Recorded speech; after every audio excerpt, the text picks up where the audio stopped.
ഇനി കുറച്ച് ദിവസം ഇങ്ങനെയാണല്ലേ ലാവിഷു? ആ നമുക്ക് മര്യാദയ്ക്ക് കളിക്കാൻ പറ്റില്ല അല്ലേ? ആ ആ അതെ, ലാവിഷുന് ബോള് കളിക്കാൻ പറ്റില്ല.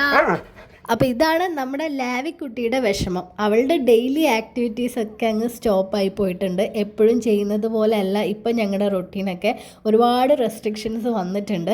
പിന്നെ ആറുമാസം കൂടുമ്പം ഇങ്ങനത്തെ കലാപരിപാടി ഇവിടെ നടക്കുന്നത് ലാവിക്ക് നന്നായിട്ട് അറിയാവുന്നതുകൊണ്ട് അവൾ നന്നായിട്ട് അഡ്ജസ്റ്റ് ചെയ്യുന്നുണ്ട്. ഞാൻ പറയുന്നത് പോലെ അനുസരിച്ച് എപ്പോഴാണ് കൂട്ടിപ്പോകാൻ പറയുന്നതെന്ന് വെച്ചാൽ അപ്പോൾ കൂട്ടിപ്പോവും, എപ്പോഴാണ് പുറത്തിറങ്ങാൻ പറയുന്നതെന്ന് വെച്ചാൽ അപ്പോൾ പുറത്തിറങ്ങും. അങ്ങനെയാണ് ലാവി. കാരണം അവൾക്കറിയാം അവളുടെ സേഫ്റ്റിക്ക് വേണ്ടിയിട്ടാണ് നമ്മൾ ഇങ്ങനെയൊക്കെ ചെയ്യുന്നതെന്ന്. അല്ലെങ്കിൽ ലിയോ ഉപദ്രവിക്കും എന്നൊക്കെ പറയുമ്പം നിങ്ങളെൻ്റെ ലിയോനെ തെറ്റിദ്ധരിക്കല്ലേ. അവൻ അറിഞ്ഞുകൊണ്ടല്ല ഇങ്ങനെയൊക്കെ ചെയ്യുന്നത്. ആ ഹോർമോൺ ചേഞ്ചസിൽ വരുന്ന ആ ഒരു സ്മെല്ല് കാരണം ലിയോ ചെയ്തു പോകുന്നതാണ്. നമ്മുടെ ലിയോക്കുട്ടൻ പാവം തന്നെയാണ്. പാവമായിട്ടുള്ള ലിയോ എത്രയും പെട്ടെന്ന് തന്നെ തിരിച്ച് നമ്മുടെ അടുത്തോട്ട് വരും കേട്ടോ. ഇപ്പം ലിയോയുടെ അവസ്ഥ ഇങ്ങനെയാണ്. ഒരു ബോധവും ഇല്ലാണ്ട് ഇങ്ങനെ നടക്കുകയാണ്. ഒരു 10-50 റൗണ്ടൊക്കെ ഇങ്ങനെ നടക്കും. കാല് കടയുമ്പോൾ ഒരു 5 മിനിറ്റ് ഇരിക്കും, വീണ്ടും ഇതേപോലെ ഇങ്ങനെ നടക്കും.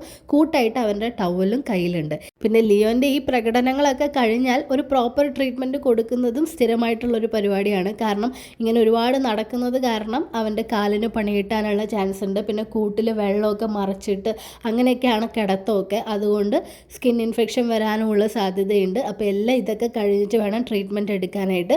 പിന്നെ മെയിൻ പ്രശ്നം എന്താണെന്ന് വെച്ചാൽ അവൻ ഫുഡ് കഴിക്കില്ല. ഫുഡ് കഴിക്കാത്തൊരു ലിയോനെ എനിക്ക് ചിന്തിക്കാൻ പോലും പറ്റില്ല. അത്രയും ഇഷ്ടമാണ് അവന് ഫുഡൊക്കെ. അത് കഴിക്കുന്നത് സ്റ്റോപ്പായിട്ടുണ്ട്.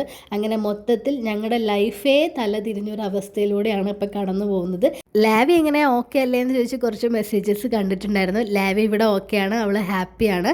ഈ പഴയ ലേക്കുട്ടനെ നമുക്ക് തിരിച്ചു കിട്ടണ്ടേ. അത് എത്രയും പെട്ടെന്ന് കിട്ടാനായിട്ട് നിങ്ങളും ഒന്ന് പ്രാർത്ഥിക്കണേ. ബൈ.